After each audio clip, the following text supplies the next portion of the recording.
Ahobilam tollgate టెండర్ల వ్యవహారం రాజకీయంగా వేడెక్కింది. టెండర్లలో అధికార పార్టీ నేతల జోక్యం, బెదిరింపులు జరుగుతున్నాయంటూ ఆళ్లగడ్డ మాజీ ఎమ్మెల్యే గంగుల విజేంద్రారెడ్డి విమర్శించారు.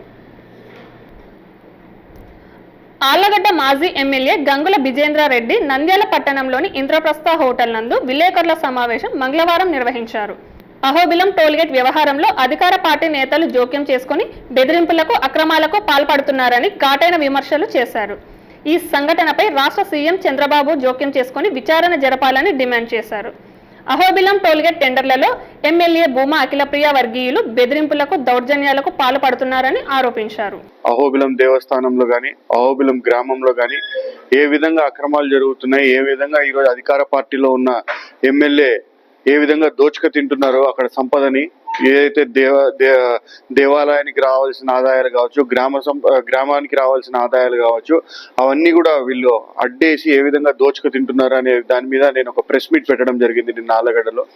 పెడితే నిన్న రాత్రి ఈ ఎమ్మెల్యే సోదరుడు విఖ్యాత్ ఆళ్లగడ్డ నుంచి అహోబిలం వెళ్ళి, అహోబిలంలో అక్కడ ఉన్న సిఏఓ అంటే అతను నిన్ననే పదవి విరమణ చేసి కొత్త సిఏఓ అధికార స్వేరింగ్ ఇన్ తీసుకోవడం జరిగింది.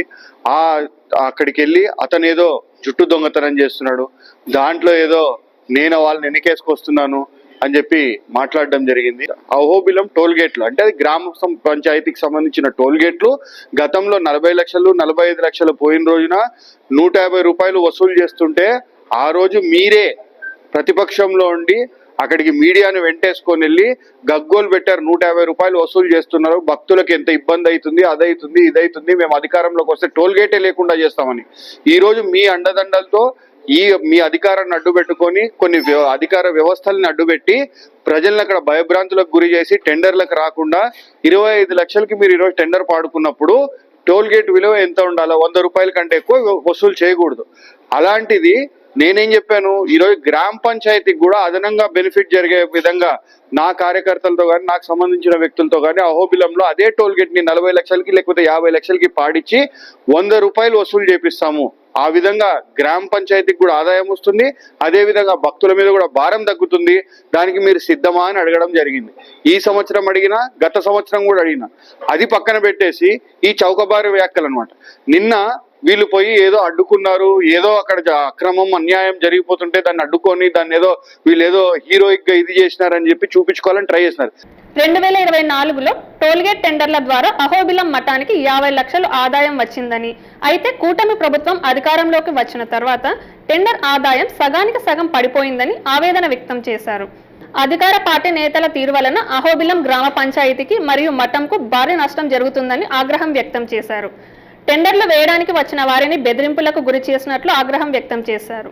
అహోబిలం దేవస్థానంలో టోల్గేట్, తలనీలాల టెండర్లలో భారీ అక్రమాలు జరిగాయని ఆవేదన వ్యక్తం చేశారు. గత ఏడాది తలనీలాల టెండర్లలో ₹1 కోటి ఎగవేత జరిగిందని విమర్శించారు. కాంట్రాక్టర్లు బెదిరించిన ఆడియో రికార్డింగ్లు మీడియాకు విడుదల చేశారు. టెండర్ పెట్టాలా అని నిన్న అక్కడ పోయిన వ్యక్తి గగ్గోలు పెడుతున్నాడు కదా, విఖ్యాత్ టెండర్ పెట్టాలా అని. మీ వాళ్ళు టెండర్ పెట్టడానికి, టెండర్ పాడడానికి డీడీలు కడితే ఆ డీడీలు కట్టిన వాళ్ళని ఏ విధంగా బెదిరిస్తున్నారు. ఇదిగోండి ఒకసారి ఈ ఆడియో రికార్డింగ్లు కూడా వింటే మీకు కూడా అర్థమవుతుంది ఏ విధంగా వాళ్ళు బెదిరిస్తున్నారు అందరినీ కూడా అని చెప్పేసి. మీ వాళ్ళు చూడండి ఏ విధంగా బెదిరిస్తున్నారు. వాళ్ళ అహోబిలం వాళ్ళు ఎమ్మెల్యే మనిషి లైన్ ఉన్నారు, మాట్లాడున్నా. ఇప్పుడు నువ్వు మీ కంపెనీ తరఫున 2 లక్షలు చెక్కులు వేసారు, ఐడియా ఉందా మీకు? డీడీ ఇచ్చినాము, రిటర్న్ చేశారే. రిటర్న్ చేశారు, రిటర్న్ పంపిస్తారు. ఏమి లేదో ఏదో మాకు తెలుసు. ఒకటి నేను చెప్పేది, నువ్వు వచ్చి ఇక్కడ చేసుకోవాలనుకుంటే ప్రాణం మీద ఆశోధులు వేసుకొచ్చి చేసుకో. నేను చెప్పేది వినవయ్యా, నువ్వు ముందు మనము నేను మాట్లాడేది ఆన్లైన్ 2 lakhs కట్టినాంనా. 2 lakhs 2 కట్టావు. అవును, అది మనకు దాని తర్వాత అక్కడ ప్రాబ్లం మనకు వచ్చింది, మనకు తెలిసింది. నా మాట ఎవరు చెప్పలేదు. చెన్నై సంస్థతో ₹1,70,00,000 ఒప్పందం కుదిరిందని పత్రాలు ప్రదర్శించారు. ఈ సంఘటనపై CM Chandrababu, deputy CM Pawan Kalyan జోక్యం చేసుకుని సమగ్ర విచారణ చేయాలని కోరారు. ఈ కుట్ర వెనుక కూటమి ప్రభుత్వ హస్తం ఉందని ఆరోపించారు. దేవుని సొమ్ము దోచుక తింటున్నారు. ఈరోజు దోచుకొని తింటా మళ్ళా ఇట్లాంటి చౌకబారు వ్యాఖ్యలు చౌకబారు వ్యవహారం నడపడానికి కొద్దిగా ఇది ఉందా అని చెప్పి అడుగుతా ఉన్నా.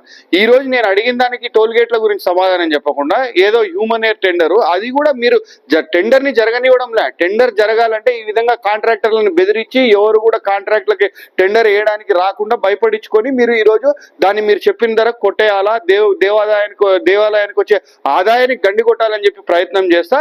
మళ్ళీ నిన్న పోయి అక్కడ ఏదో సాధించేసినట్టు ఏదో ఇది చేసినట్టు మీరు ఒక ఇది చేశారు. ఎస్, వాళ్ళు నిజంగా ఇది చేసింటే ఈ రోజు కేసు ఫైల్ చేయండి అతని మీద. దేవస్థానం నుంచి ఒక కంప్లైంట్ ఇప్పించేసి అతని మీద కేసు ఫైల్ చేయండి.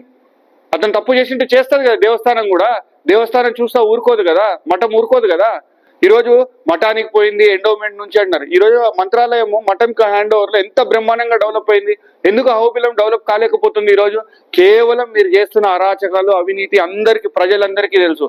ఈ రోజు మీ నాయకులేమో రాష్ట్ర వ్యాప్తంగా హిందుత్వము, సనాతన ధర్మము గుడిమెట్లు అడుగుతారు. ఒకళ్ళేమో ఇమీడియట్ గా వేషధారణ మార్చేసి బొట్లు నామాలు పెట్టుకొని తిరుగుతుంటారు. మీరు చేసే ఇలాంటి చిల్లర చేష్టలు వాళ్ళకి కనపడడం లేదా? ఇప్పటికైనా పవన్ కళ్యాణ్ గారు, చంద్రబాబు నాయుడు గారు రేపు జిల్లాకు వస్తున్నారంట. దీని మీద ఖచ్చితంగా చంద్రబాబు నాయుడు గారు చర్యలు తీసుకోవాలి. దీని మీద ఏం జరుగుతుందో విచారణ జరిపించి ఖచ్చితంగా టెంపుల్కి వచ్చే ఆదాయానికి గండి పడకుండా చూడాలని చెప్పి నేను కోరుతా ఉన్నాను. హలో అండి, నేను మీ Kiraak Seetha. Please do subscribe to Nandyala communications.